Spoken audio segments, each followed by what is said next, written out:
would win prize money and support for the execution, just to prove to you the minds of your citizens. By the time we were done, I chaired the jury. We had 3 brilliant young Nigerians as winners. Let me tell you the story of the overall winner, who was in Mauritius the whole of last week, competing in the African-wide competition with a solution developed in Nigeria. His mother, he lives with his mother for 25 years. And they never ever used gas to cook in their house. Why? Because his mother was afraid of fire. And just a simple fear of fire kept her out of ever using gas. Not even because she couldn't afford gas. So this guy went to university, studied engineering, and could not get his mother's fear out of his mind. And he was consumed with finding a solution that will make gas safe to use in the household without fear of fire. He then developed a cooking unit that once you switch it on using your gas, if for any reason the gas is shut down, he has an automatic system that shuts the gas supply. It's a Nigerian boy. He's 20-something years old. And he had registered the patent of his technology and started trial production. But where is his natural next phase within our system? Where was he going to be able to go to in order to move from where he is and the solution he had developed to make it a benefit for the society and a major contributor of value to the economy of the nation? So now, he has 6 million naira won from Total. He has the support, mentoring, options that Total has facilitated. And there's hope that he can move from there because he happened to have won in a system that can facilitate his taking this to the next level. The guy who was the second runner-up, Igbo boy who served in Osun State and was troubled by the fact that the farmers around where he served will work so hard to produce their maize, but most of the time it will rot away because they cannot find market for it. Yet, there were gaps by major corporates who use corn as a raw material in finding the right kind of corn as their raw material. So he started wondering why the disconnect.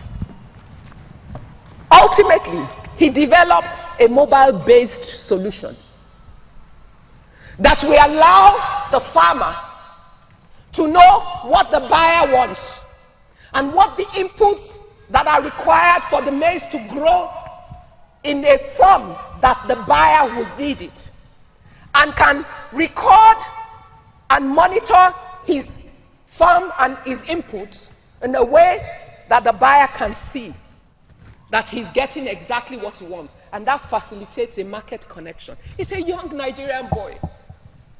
The young girl who was the first runner-up, she's actually based in Abuja, studied biochemistry or biofuel or something, can't remember the exact thing.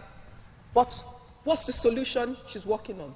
Not new, but localized to make the life of women who fry akara, fry puff-puff, people who cook with firewood to be better, safer, and for them to live longer and healthier life.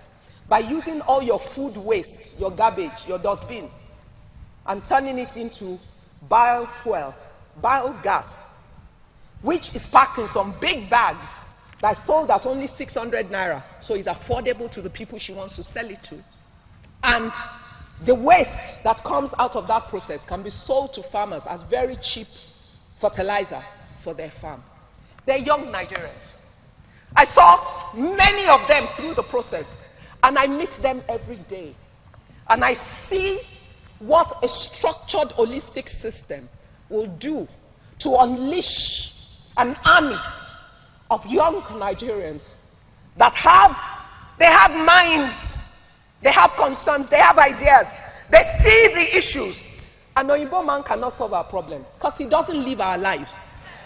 He doesn't know our problems because he hasn't grown up within it enough to find the ultimate solution that is appropriate and affordable for our people, that would change the lives not just of those that live in Victoria Land, Ikoyi, and Asokoro or Maitama, but of people who live in every nook and corner of Nigeria that are considered unreached and unable to benefit from technology.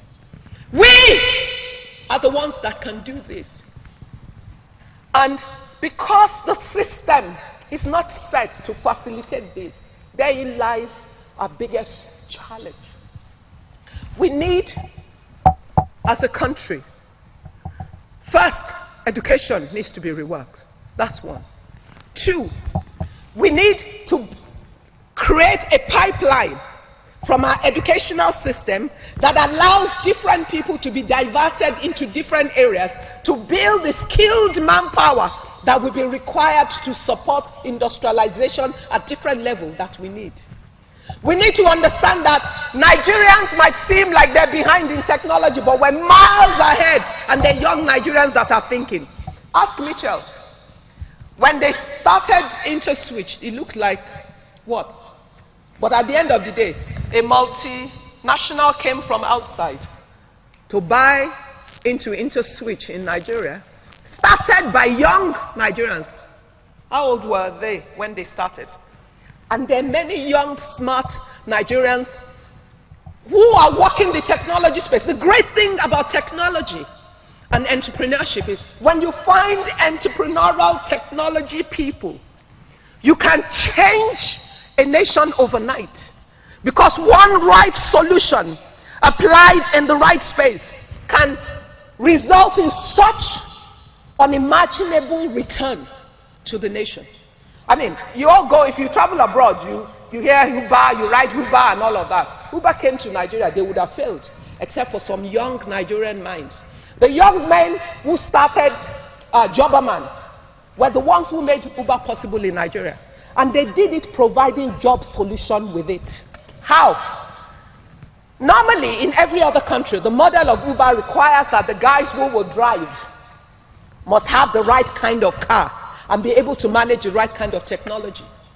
But the average Nigerian who has the kind of car that they're looking for does not want to be called a driver.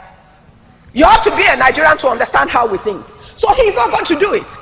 The one who needs the job cannot afford the car. And the one who is at the normal level of the normal driver does not have the technology exposure to use the Uber technology.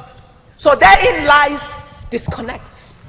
So these young men rejigged the model as Nigerians and decided there are many young Nigerians who go to work, who have bought cars, husband, wife, one car, so you have two cars in the family. You park the car in the morning when you get to the office, and you don't drive it again till you're going home. And the guys who can drive don't have the car. So we can take the guys from OND to HNDs, train them for what they need to do, customer service, managing the technology involved and everything, and make a deal with the guys who have cars that sit during the day and say, if you give one of your car, we will provide the driver. We will drive it during the day, and your family will be making income whilst you're at work, which means you have a second income stream. By the time they were done, they trained 500 OND, HND people who are the ones driving the Uber cars that you see around Nigeria, and they're still growing it. That's how young Nigerian minds, using technology and their understanding of their local environment, can change the game as well. We need to confront what are key challenges. Financing is a challenge, but the answer you probably all give is the banks should make money available to entrepreneurs that want to start businesses. Guess what? The banks are businesses. The money they have, the shareholder funds. They have responsibility to return profit to their customers. What we need to do is to find a way to make it attractive. both at government